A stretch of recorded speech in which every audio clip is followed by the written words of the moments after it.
Varicose veins కి సరైన చికిత్స కోసం సంప్రదించండి ఎవిస్ హాస్పిటల్.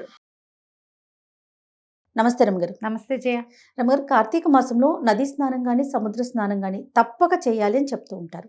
దీని యొక్క ప్రత్యేకత ఏంటండి? నదీ జలాలలో ఇప్పుడు కార్తీక పురాణంలోనూ ఈ మాసానికి ప్రత్యేకంగా చెప్పేది ఏంటంటే గంగ ద్రవరూపం ధరించి జలాలలో ఉంటుంది అని. అన్ని జలాల్లోనూ గంగ ఉంటుంది ఒకటి. రెండోది వ్యాపనశీలుడైన విష్ణువు ఈ సమయంలో నీటిని ఆవరించి ఉంటాడు. మూడోది చెప్తారు, వేదాలని సంరక్షించినప్పుడు మత్స్యరూపం దాల్చిన విష్ణుమూర్తి ఈ సమయంలోనే కార్తీక మాసంలోనే వేదాలని ఉద్ధరించాడు.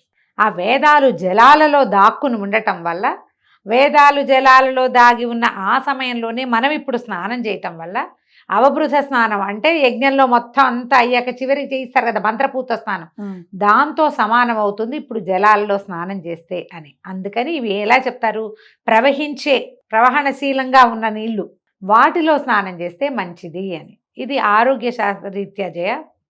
ఇది శరత్కాలం, వర్షాకాలం పోయి చలికాలంలోకి వచ్చాం మనం. సీజన్ మారింది మనకి. ఆశ్వేజంలోనే శరత్కాలం వచ్చినప్పటికీ అంత జోరు చలి లేదు, ఇప్పుడు చలి మొదలవుతుంది. ఈ సమయంలో ఇట్లా భూగర్భ జలాలలో లేదా భూమి నుంచి పైనుంచి ప్రవహించే జలాలలో, స్ప్రింగ్ వాటర్లో కానీ, వాపీకూప తటాకాదుల్లో కానీ, నదులలో కానీ, సముద్రాల్లో కానీ స్నానం చేస్తే వాట్లలో ఉండే కరెంట్స్ వల్ల మనకి చలి వల్ల వచ్చే అనారోగ్య సమస్యలు రాకుండా ఉంటాయి. ఇది ఒక కాజు. పురాణాల ప్రకారం మన ద్రవరూప గంగ ఇప్పుడు చెప్తారు కదా, తైలే లక్ష్మి జలే గంగ. తైలంలో లక్ష్మి ఉంటుంది కాబట్టి తిల దీపాలు వెలిగించండి, జలంలో గంగ ఉంటుంది కాబట్టి గంగలో స్నానం చేయండి, అంతే. ఇది లెక్క. ఈ లెక్క ప్రకారం స్నానం చేస్తూ ఉండటమే మనం. ఇది అందుకని ఏం చెప్తాం, రోజు ఆపి కుపతటాకాదుల్లో స్నానం చేసే అవకాశం ఉంటే చెయ్యి, అద్భుతం.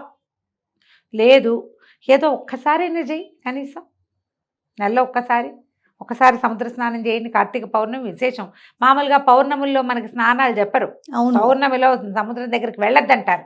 ఎందుకంటే ఆటుపోట్లు పెరిగిపోతాయి, అమావాస్య పౌర్ణమికి మనం వెళ్ళకూడదు, ఆటుపోట్లు పెరుగుతాయి. కానీ ప్రత్యేకంగా ఈ కార్తీక పౌర్ణమి, మాఘ పౌర్ణమికి 2 పౌర్ణములు విశేషంగా చెప్తారు. ఆ కరెంట్స్ మానవ శరీరాల లోపల ఉండే కరెంట్స్ సేమ్గా ఉంటాయి. ఈ మనకి ఇప్పుడు కరెంట్స్ తగ్గిపోతాయి చలి వల్ల. ఈ కరెంట్లోకి మనం లోపలికి వెళ్ళేసరికల్లా ఇది దీన్ని ఉత్తేజితం చేస్తుంది. అది బ్యాటరీ డౌన్ అయితే మనం ప్లగ్ పెట్టమా, అంతే కదా, వెరీ సింపుల్, ప్లగ్ పెట్టడమే ఇది. అందుకు ఈ పని చేయమని చెప్తారు. ఇది లెక్క. ఓకే. స్నానం ఆచరించేటప్పుడు, స్నానం చేసేటప్పుడు ప్రత్యేకంగా ఏమైనా నియమాలు పాటించాలా? ఇంట్లో స్నానం చేసిన, వేడి నీళ్ళతో స్నానం చేసిన, కళ్ళుతో చేసినట్టేనని చెప్తారు జయ పురాణంలో. ఇప్పుడు ఇంట్లో కాకపోతే మనకి వాపి కూపాలు తటాకాలు ఎక్కడి నుంచి వస్తాయి?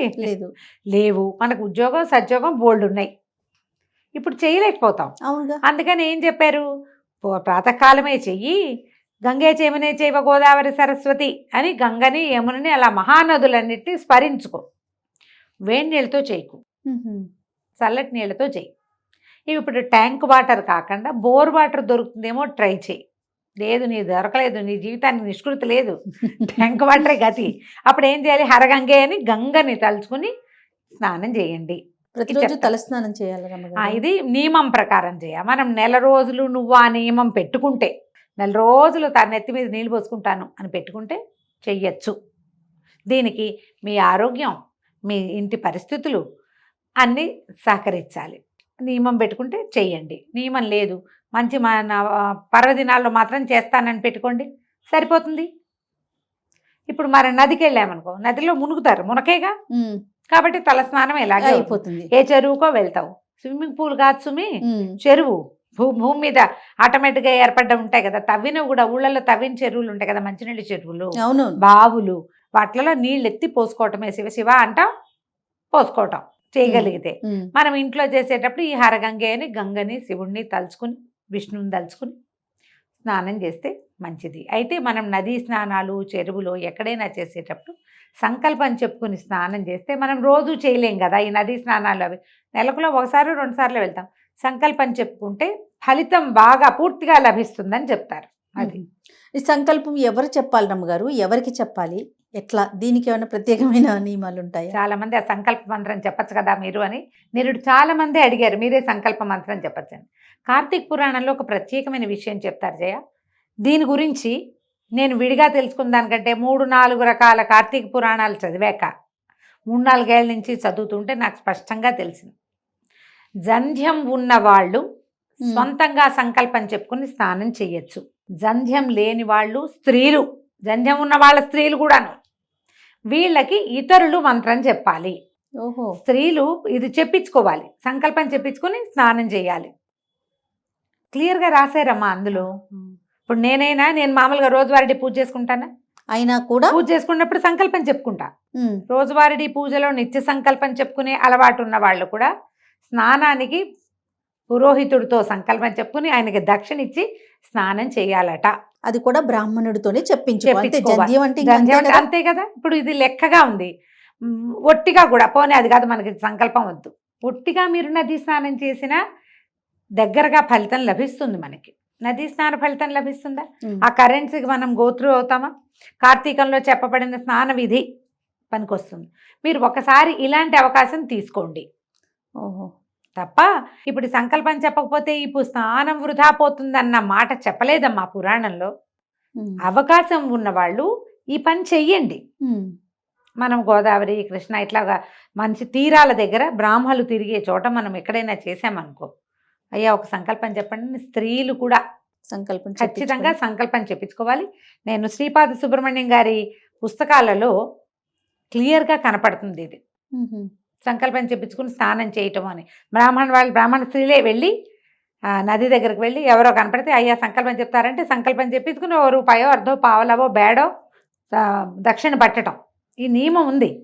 నియమం ప్రకారం అలా చేయగలిగితే చేయండి. ఇప్పుడు ఒక్కసారి కార్తీక స్నానానికి వెళ్తాం, ఒక్కసారి నదీ స్నానానికి వెళ్తాం, ఎవరైనా దొరికితే మీరు సంకల్పం చెప్పండి అని చెప్పించుకోవచ్చుగా. ఓకే. వెళ్ళినప్పుడు తర్పణం విడవటము ఆడవాళ్ళు వీళ్ళు చెయ్యం కదా. మగవాళ్ళు మీరు పెద్దవాళ్ళు ఎవరైనా ఉన్నారు, తాత తండ్రి మరణించిన వాళ్ళు, ఇప్పుడు నాన్న ఉన్నారు, తాతగారు లేరనుకో, తాతకి మీరు తర్పణం విడుస్తానని అనకూడదు. దండం పెట్టి స్నానం చేసి వచ్చేయటమే. నాన్నగారు లేకపోతే అప్పుడు నాన్నకి, తాతకి, ముత్తాతకి వాళ్ళ పేర్లు చెప్పి మీ గోత్రనామాలతో సంకల్పం చెప్పి తర్పణాలు కూడా విడిపిస్తారు వాళ్ళే. ఆ తర్పణ విధి కూడా మీరు చేసుకోగలుగుతారు. సూర్యుడికి అర్ఘ్యం ఇవ్వటం, నీళ్ళు తీసి చూపించుకుని దండం పెట్టుకోవటమే. ఈ తర్పణ విధి వద్దు, ఒట్టుగా స్నానం చేస్తా.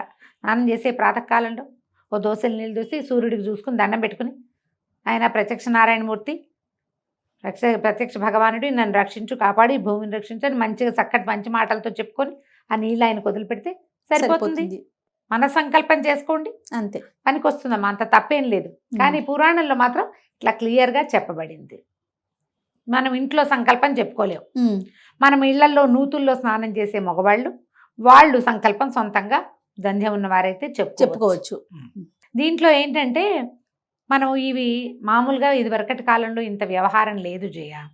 ఎవరు సంకల్పం చెప్పుకునే ప్రశ్నలు లేవు. అప్పుడు ఎవరిది వాళ్ళు చెప్పుకునే వాళ్ళు. ఇప్పుడు మనకి ప్రవచనాలు ఎక్కువైనాయి, విషయం ఎక్కువ తెలుసుకుంటున్నాం. ఇంత కార్తీక దీపాలు, ఇంత గందరగోళాలు ఏవి ఎవరో చేసుకునే వాళ్ళు మిగిలిన వాళ్ళ దారిని వాళ్ళు ఉండేవాళ్ళు. ఇప్పుడు మనం అన్ని వినేసి అదంతా చేసి ఏదో అద్భుతమైన ఫలితం లభిస్తుంది కాబట్టి అది మనం ఎందుకు చేయకూడదు, వాళ్ళకే ఎందుకు లభించాలి, మనకెందుకు లభించకూడదు, ఇలాంటివేవో ప్రశ్నలు వచ్చి దాని మీద తర్కము, కుతర్కము, వితర్కము కూడా వచ్చి ప్రశ్నించి చివరికి వాళ్ళు మాట్లాడుకొని స్ప్రెడ్ చేసి విధి మానేసి ప్రశ్నలు పెంచుకుంటున్నాం. కరెక్ట్ రమ్మ గారు. విధి మానకూడదు కదా.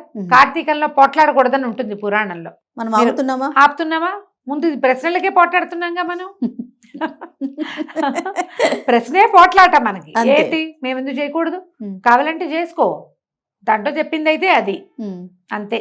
రైట్ రమ్మ గారు. నమస్తే. నమస్తే.